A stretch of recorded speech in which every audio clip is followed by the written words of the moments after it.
अहिलेसम्म नेपालमा TikTok, Viber, निम्बज, विटक र पोपोलाइभ जस्ता यी सोसल मिडिया साइटहरू चाहिँ आधिकारिक रूपमा दर्ता भएका छन्।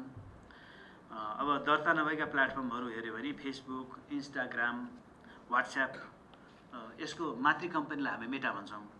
मेटा प्लेटफर्म चाहिँ नेपालमा दर्ता छैन। दर्ता नभए सबभन्दा धेरै त फेसबुक, व्हाट्सएप र इन्स्टाग्राम नै प्रयोग हुन्छ। फेसबुक सर्वत्र सबैले प्रयोग गरेको पाइन्छ। इन्स्टाग्राम धेरै जसो युथहरूले, बच्चाहरूले प्रयोग गरेको पाइन्छ, सेलिब्रिटीले पनि पाइन्छ। त्यस्तै व्हाट्सएप चाहिँ लगभग सबै सरकारी गैर सरकारी निकायकोले व्हाट्सएप सेफर भन्दै प्रयोग गर्नुभएको हामी सुन्छौँ। अब यसमा यो जसलाई प्रयोग गर्ने एउटा मेटा प्लेटफर्म हो त्यो नेपालमा दर्ता छैन। नभएको हुँदाखेरि अपरेसनल डेटा पनि हामीलाई प्राप्त हुने अवस्था भएन। अर्को चाहिँ विवादास्पद सामग्री हटाउने जुन कन्टेन्ट टेकडाउन गर्ने भन्छ हामीले त्यसलाई, कन्टेन्ट टेकडाउन गर्ने प्रक्रिया पनि जटिल छ। यसलाई हामीले मेटामा लेखेर पठाउनुपर्छ। मेटामा लेखेर पठाइसकेपछि मैले अगाडि निवेदन गरेँ 1 हप्ता टाइम लाग्ने नै भयो। 1 हप्ता टाइम लाग्दासम्म चाहिँ यहाँ ड्यामेज भइसक्छ।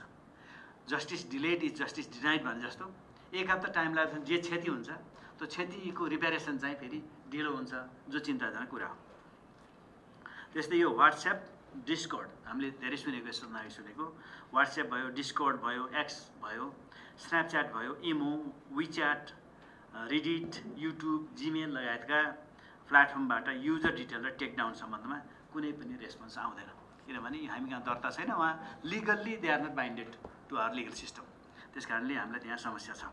अनि अर्को हदम्यादको चुनौती आउँछ। हामीलाई 90 दिनसम्मको अनुसन्धान गर्ने हदम्याद त प्राप्त छ, तर जुन किसिमले अनुसन्धान गर्न पर्ने हो र जुन प्रमाणमुखी अनुसन्धान हुनुपर्छ, जो प्रमाणले हाम्रो अनुसन्धानको अभियोजनतर्फ जाने हो, अभियोजनतर्फ जाने कुरा चाहिँ अन्य मुलुकको, अन्य कानुनको, हाम्रो पकडभन्दा बाहिरको अवस्थाकोमा भर पर्नुपर्ने हुन्छ।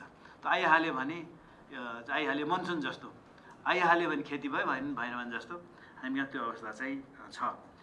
त्यस्तै यो आउटसाइड अफ जुरिस्डिक्सन, हाम्रो जुरिस्डिक्सनभन्दा बाहिर भएको अवस्था, अथवा यसलाई MLAT म्युचुअल लिगल एसिस्टेन्स चाहिँ नभएको अवस्थामा नेपाल सरकार र ठुला सामाजिक सञ्जाल कम्पनीहरू, मेटा भयो, एक्स भयो, गुगल, टेलिग्राम आदिका बीचमा एउटा पारस्परिक कानुनी सहायता सम्बन्धी सन्धि नहुँदा अनुसन्धानको लागि आवश्यक पर्ने युजर डेटा र IP लग प्राप्त गर्न चाहिँ हामीलाई कानुनी समस्या भइआएको छ।